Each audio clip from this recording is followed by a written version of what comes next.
Hi guys, I just wanted to kind of show you it's a pretty day on the homestead today, and I wanted to go over some differences in pig breeds. We raise two heritage breeds. They're crossed. They are large black and red wattle. This is one of the last litter that we had, and you can kind of see those little hingy things underneath their cheeks there. They don't serve any purpose. They're just from the red wattle breeds, but they're a pasture-based pig. But we are training these guys to hot wire, so we've got a fence, and then, I don't know if you can see it, but there's a wire, secondary wire right there, and then there's another one down here, and that's a hot wire, and we do that so that we can train them to not just take the hit of the electricity and run through it. So this way they've got a barrier there, and it keeps them from going through. And once we get them trained to this, then we'll move them on to a bigger place. But these guys are small enough they can get through. We just use a 2-wire system. I think we may have to move to a 3-wire system. Anyway, this is a lot of pig. People call these pinky pigs. He is a butcher hog. They're not real friendly, the white ones like this for some reason. And I think he's kind of got what they call the blue butt breed, and I don't know if he'll turn around for us or not, but you can kind of see on his backside, maybe, there's like a slight dark bluish color right through there.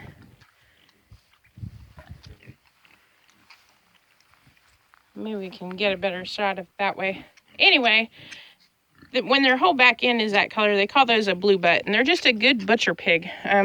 When you're thinking about pigs for the homestead, you need to think about what are you wanting to do with them. If you want to keep them in small pens like this, then it doesn't really matter what breed you get. But this is one of our previous litter girls. She's actually going to be a butcher hog. It's one reason why she's pinned up in here. We're raising her out for a friend. And anyway, we'll come on over here to these guys. Of course, everybody was up a while ago, and now I only see a couple of them. Not sure what this little black pig is. She's a sale barn pig, so it's hard telling. You never know what you're going to get at the sale barn. Anyway, she's a future breeder. And then this big spotted guy right here, he is one of our previous piglets. And anyway, he's now going to be a daddy boar. Boar is a breeding male. And he is a red wattle, large black cross. But I think there's some, what they call old spot breed in there, because he's obviously spotted. Then we've got this one that's walking up here. That's Flopsy is what I call her, because she's got one ear up and one down. And not exactly sure if she's a cross or not, but I don't know if you can see her feet. She's what they call a mulefoot pig. Try and get a shot here of her feet. You see there's no separation in her toes like the other ones. They got the split foot on the other breed. And those are a heritage breed too. So anyway, we're going to see what kind of babies we get out of these guys. And we raise pigs as try to do a pasture base. They're in our old garden area. You can scan out there and see they've dug up most everything that was out there. They'll dig it up again here soon. Probably wait till it rains.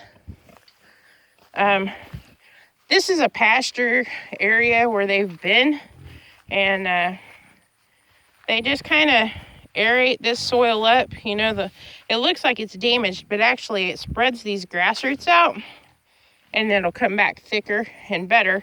As long as you don't leave them on it to where they just like drain everything out of it. But as you can see, we've got cow manure and everything out here because we rotate everybody around, and that will put the fertilizer and nutrients and stuff back into the ground. So we're going to walk over here.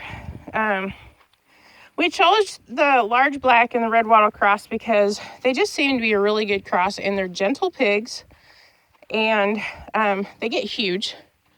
We're going to go over here and see Bertha and Strawberry if she'll come up to us. Strawberry is about ready to have babies. Bertha and Strawberry are the first pigs we started with, and they're both large black red wattle cross, but you'll see the difference in the two females. Bertha really looks a lot more like the large black. And the large black is a good breed for bacon because they're a longer bodied. But the longer bodied the pig, the more belly you get. And the belly area is where you get your bacon from. So, this is Bertha. She's just a big old baby.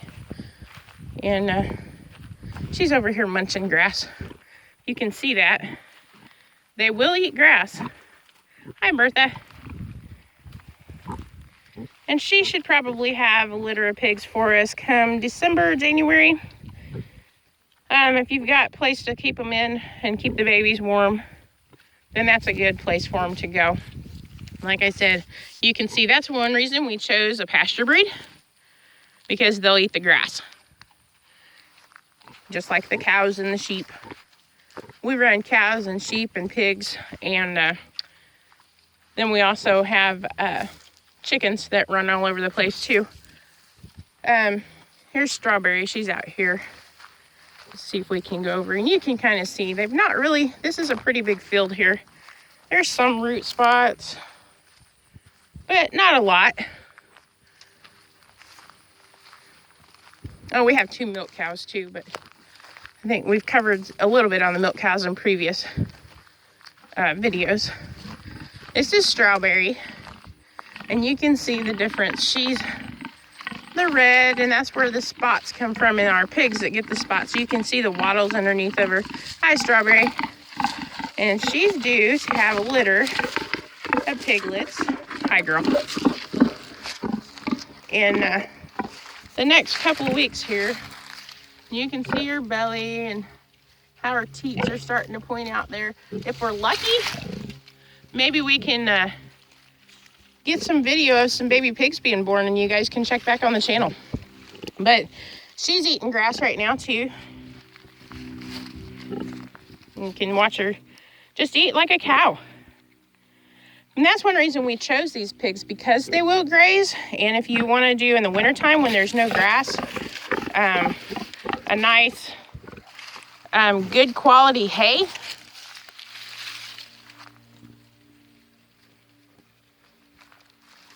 they will eat that too. So if you have some alfalfa or even a good grass clover or whatever hay you wanted to feed, and feed that to them, then they can go ahead and munch that, and it cuts down how much grain you have to feed.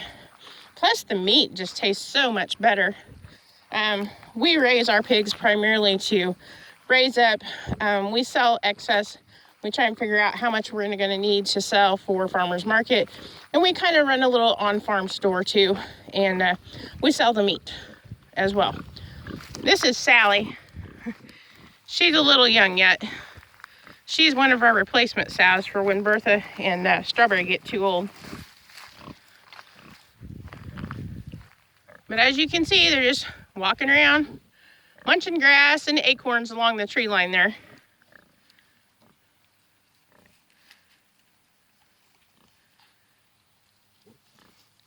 But anyway, like I said, just pick what you want to do with your pigs. If you just want to have a couple to raise up and feed out, you know, then it really isn't going to matter the breed. These breeds grow a little bit slower because we try to, like I said, we put them out in these fields like this, and then we rotate them around.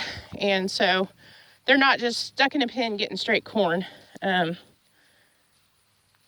that does make a difference in the meat and how it tastes and stuff. And we also supplement with cow's milk and garden scraps in the summertime. But summer's over.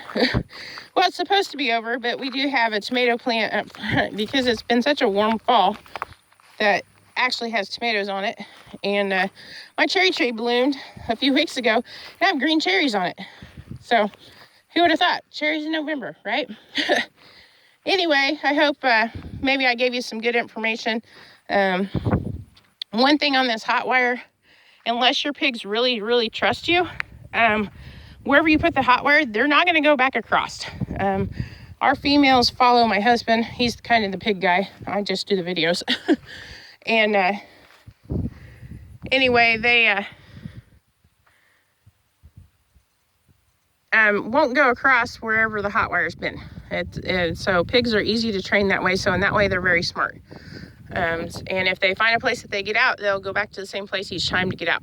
But that's, you know, like I said, the pasture-based breeds gives you a better quality meat. It's a little leaner but it still has a good flavor, and it's tender. Unlike a lot of the stuff you buy at the store, I mean, it's got a lot of fat in it a lot of times. And unless you pay the premium price for the cuts that don't have.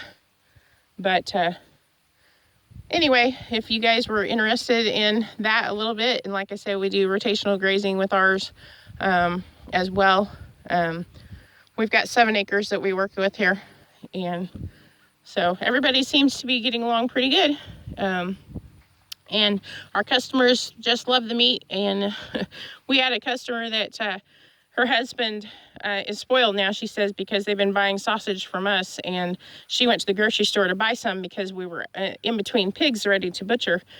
And she was like, he's spoiled. He kept asking me what was wrong with the sausage. And there was nothing wrong with it. It was just from the store instead of you guys. So anyway, that's a testimony in itself of what the meat tastes like. I know some people just take an old piece of woods or a pond and they'll put the pigs in it and area, because in the summertime pigs can't sweat, so they like to wallow in the mud. And so that's something to think about as well. And you got to make sure they've got water and mud if it's hot. And in the wintertime, you still got to make sure they have water. Water is important to any animal. Nothing can live without water, not even your vegetation. So anyway, I hope you like this. Like, subscribe, share, make comments, whatever you want. And we'll get some more videos made. Thanks. Bye.